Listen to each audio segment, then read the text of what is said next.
I'm here again today with Bettina Arndt, and in her capacity as a dating coach. How are you, Bettina? I'm great. Dating hat on. Dating hat on. Awesome. Dating coach hat on. Invisible dating coach hat. So you wanted to talk about this concept that we've heard a lot about, and that is that women in their 30s having difficulty finding someone appropriate for them, and that word appropriate's kind of contentious as well, and it sort of built on an article that you wrote some years ago for the Sydney Morning Herald. Do you want to expand on that? Yeah, I wrote about why successful women are losing in the dating game. And if you read the women's magazines, if you look at the women's media, it's all over the place of how is it that there are all these gorgeous women out there, they can't find any men, and that's all we hear about. And I thought I'd have a good look at what is the explanation. I mean, the articles are always really daft. They talk about, oh, well, there are too many gay men. I mean, how ridiculous is that? Because there's no reason to think there are any more gay males living, in partnerships than there are gay females. So why would that make any difference? And one of the things I did at the time, that was probably a good 5-10 years ago, I wrote that article, was look at what the men are saying in blogs and on videos and so on. And of course, what you get is this interesting analysis about the fact that we women made a strategic mistake in thinking we could wait until we're 30, whatever, late 20s, have a whole decade of dating and then decide to settle down.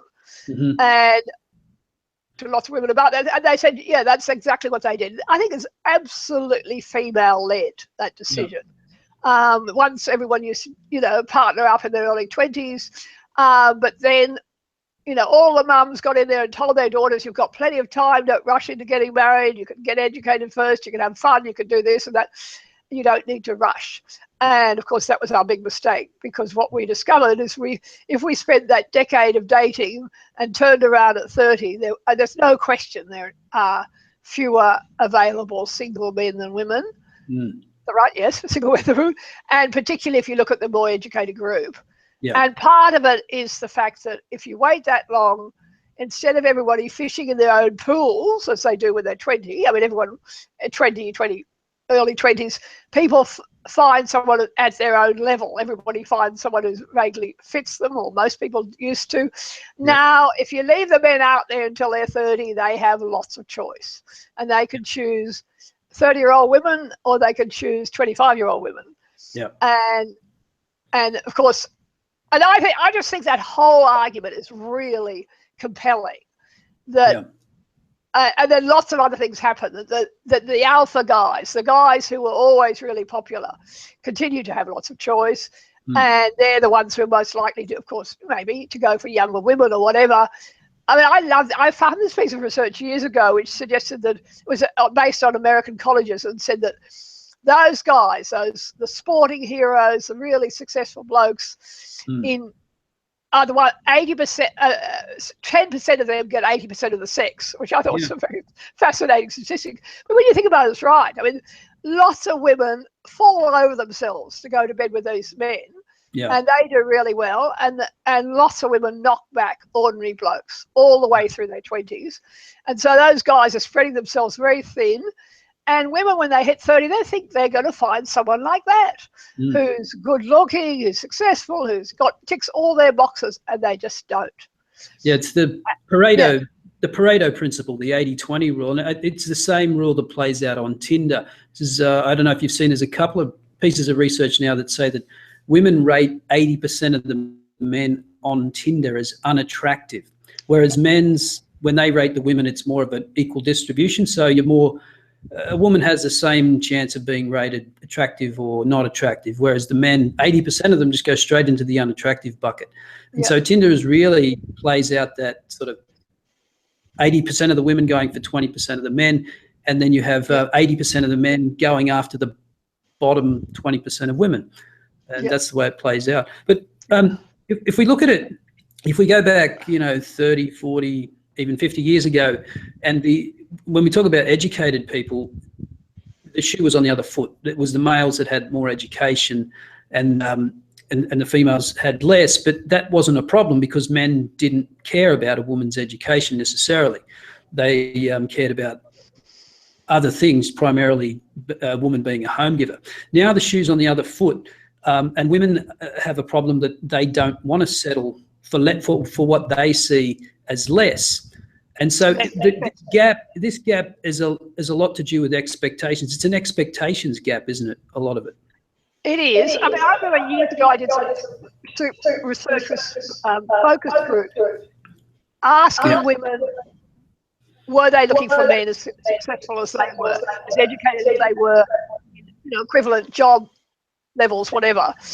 And what comes out there is women want choice.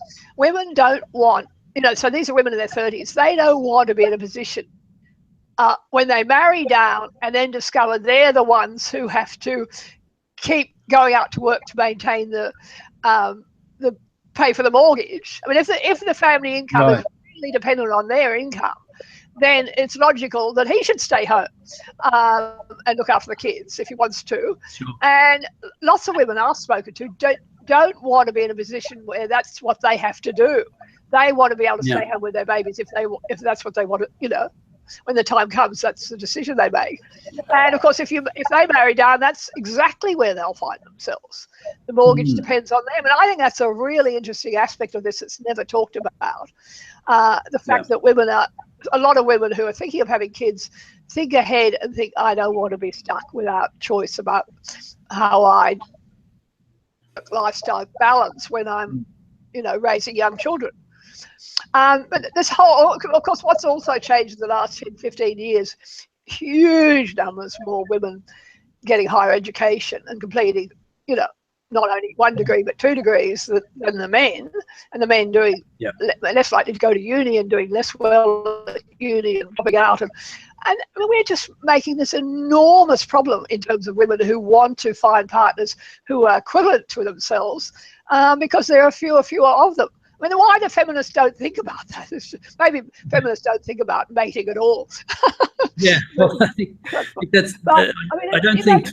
Not worry about boys' education if you want women to have choices around having babies and having partners who contribute. All the stuff that we've always said women want too.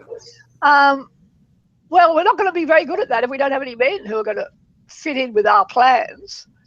Isn't it a case of feminist ideology running up against sort of evolutionary psychology and biology? Because even though women are in this position now where they can earn as much money as a man and they're actually more qualified than men, the biological instinct is still that they want a provider. They want a man that still earns more than they do, or at least as much as they do. And they don't want to marry down. So you've got this problem, it's the same sort of problem feminists have when they want all these women to go into STEM fields. Meanwhile, they're all doing gender studies and other types of degrees like that. The world of the biological impulses sort of override these ideological concerns of feminists. Yeah, absolutely. And, obviously there are more women marrying down and marrying men who are less educated, and earning less, and there are some couples with it which are fine, who are fine with that, but there are plenty of others who run into trouble. And it's that old conundrum of wanting a man you can look up to, wanting a man you can respect, and at what point does it cause tension in a relationship where a woman is much more powerful and earning more and so on than the man, and when does that become an issue in terms of the way they interact with each other? And I mean, there's been plenty of research that's showing lots of couples struggle with that. Yeah. Some of them are fine with it.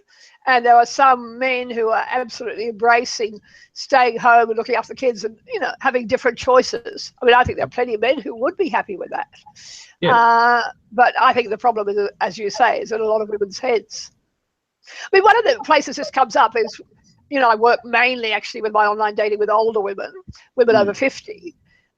And the fascinating thing, I once did some research looking at the whole question of who has more money. If you look at the over 50 group, the women or the men. coming to me and saying all the men I meet online are broke. You know, that I meet these men and then you know, they don't even own a house and they're renting and they're all divorced blokes. They've all been done like a dinner, you know. And I mean, what was fascinating as I went to the ABS and got them to pull out the data for me and found that yes, divorced women on average are better off than divorced men in Australia. And you never hear about that because all you hear about is the lack of super, you know, the things, the issues that the women want to beat up all the time. But of course, a late divorce just wipes out the bloke. He, you know, he gives away his final house and he ends up renting. I used to be online dating for many years, and I met lots of lovely men who were renting, who used to live in a big house with 2 cars and this and that, and now are really struggling because they're 55, even a man in a really big job at age 50 or 55, the divorce settlement is based on his current income and her future earnings, but they never take into account that a lot of those men are going to get turfed out in that age group.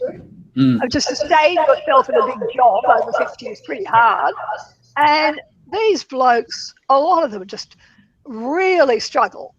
If you go online, one of the most common occupations is consultant. And that means they're struggling to earn income more often than not. They're probably professional men who've been in highly paid jobs and now, you know, struggling to make ends meet very often.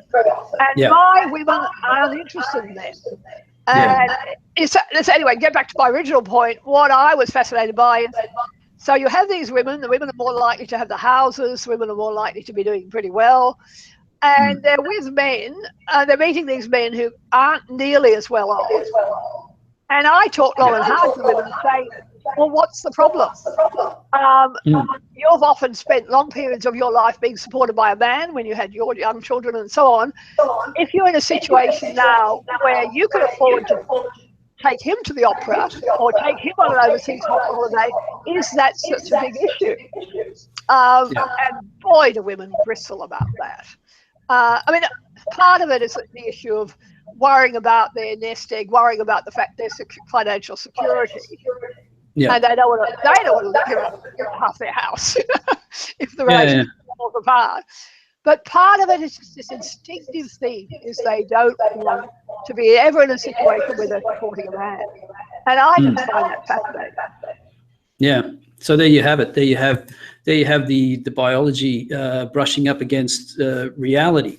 I'll tell you a really funny thing. I actually talked to him, had an email from him this week. There's a guy in Sydney who been online dating for many years, and he used to be in a big job. He was in one of the big accountancy firms. For various reasons, he lost that job for health reasons and so on.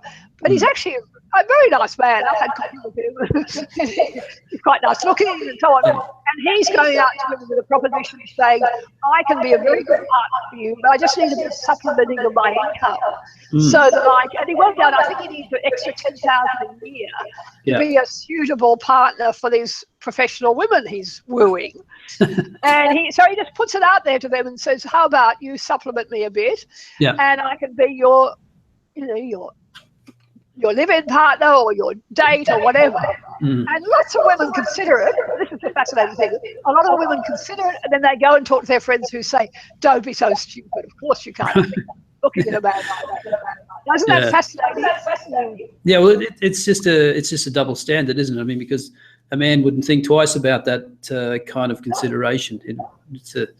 But I wanted to, maybe we could switch gears here for a second about maybe this is a bit more contentious, but about a lot of these articles that you see written, we hear, written on behalf of a woman, say in her 30s or 40s, who says, I don't understand it. I'm a professional woman. I've got all these qualifications. I own my own house and all this kind of stuff.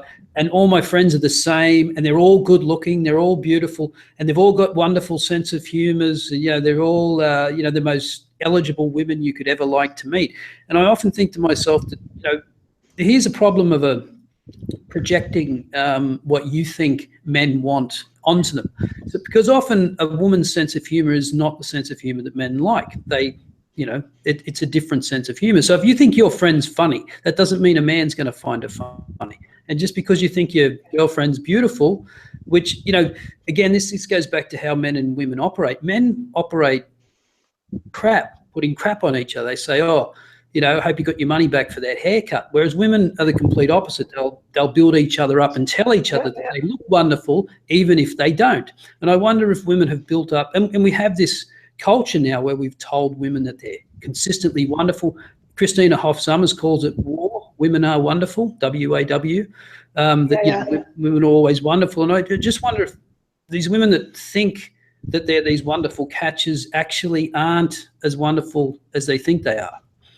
Well, many of them aren't, and I have an enormous problem with women's friends. They're the bane of my life as a dating coach, because I say to the women who work with me, don't show this profile to your friends, because I work really hard to get women to be realistic about their chances and to think carefully about who they can actually attract. Yeah. 20, 30 kilos overweight, I'll say to them, you have a problem. Because there's a tiny group of men who are interested in very curvy women, but most aren't. Most are much more attracted to even overweight men. Yeah. To slim, athletic, whatever women, and they're lucky because they're in the buyer's market, and they, even though it might really irritate you, they have a choice that you don't. Yeah. And of course, their friends always say to them, "Oh, no, he'll love your bubbling personality. Don't worry about the way you." And of course, that's what women do all the time. You're right. Women are constantly build each other up, and often are very.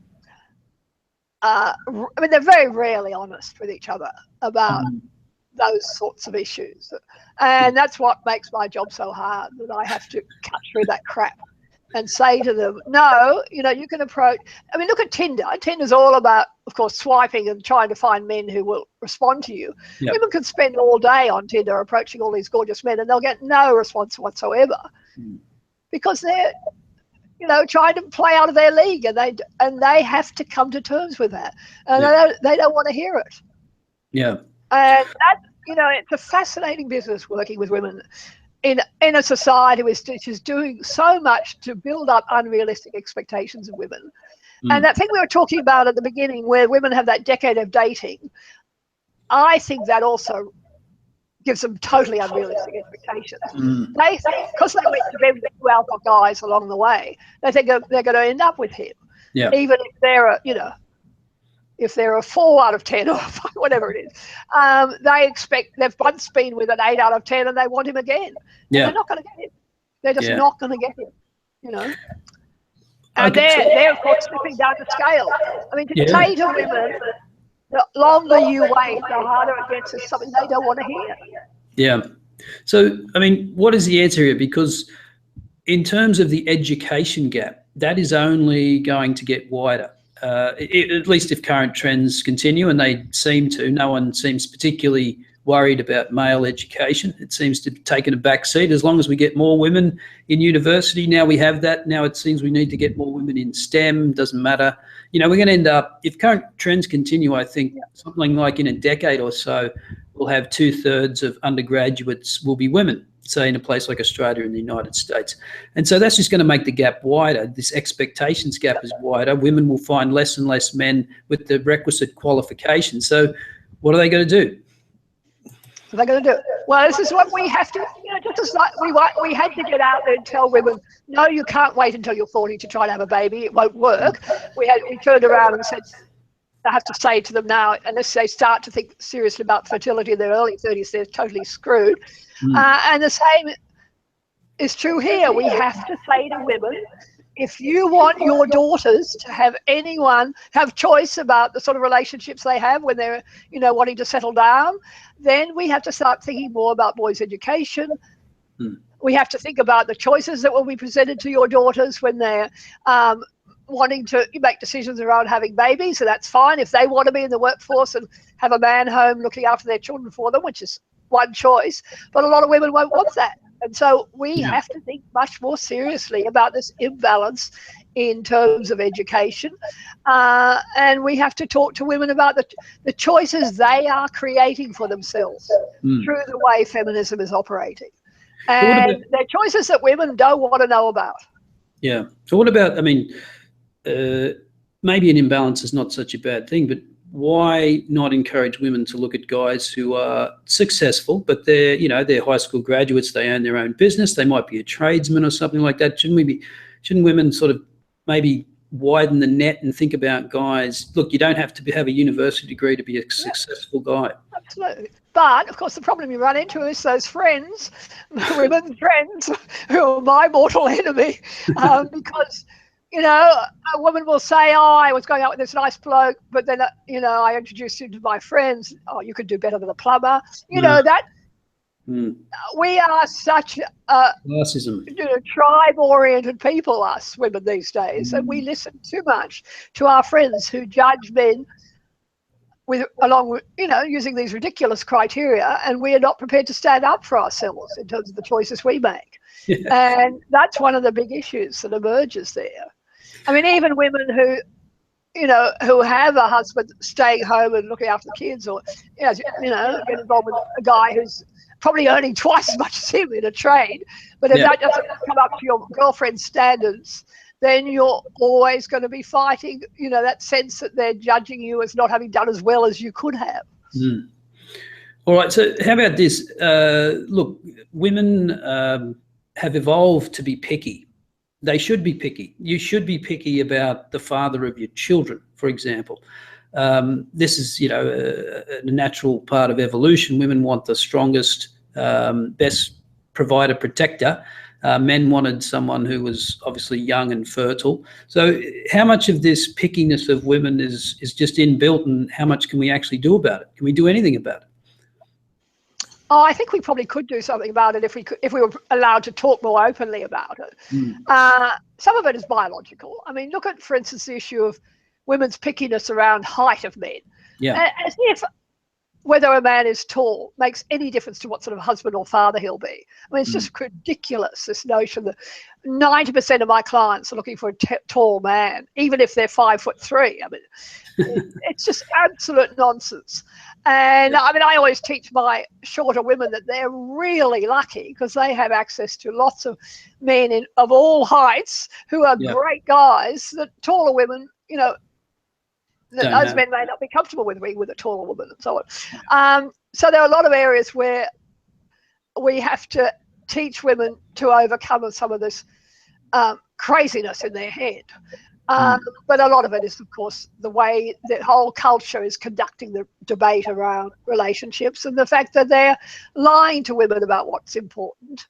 And they're not talking to women about what is it that makes a good partner. I mean, if you look at that the fact that women are now choosing to settle down after such a lot of experience with dating, unless they've learned that the good-looking men actually don't necessarily make the best partners, and there's something really missing in our whole, in the whole business of living those experiences and learning from them. I think a lot of women are not learning anything much from that whole decade of dating, and that's what really alarms me. Well, that's the whole. So the irony, isn't it, that we hear that women are objectified, the male gaze and whatever, but it's actually women who are much more discerning when it comes to looks. You know, as I said, the Tinder app, women are far more critical of the way a man looks. Only 20% of men on the app will make it into the attractive category, and so it's men. But they're delusional. They're delusional about how important, you know, about their,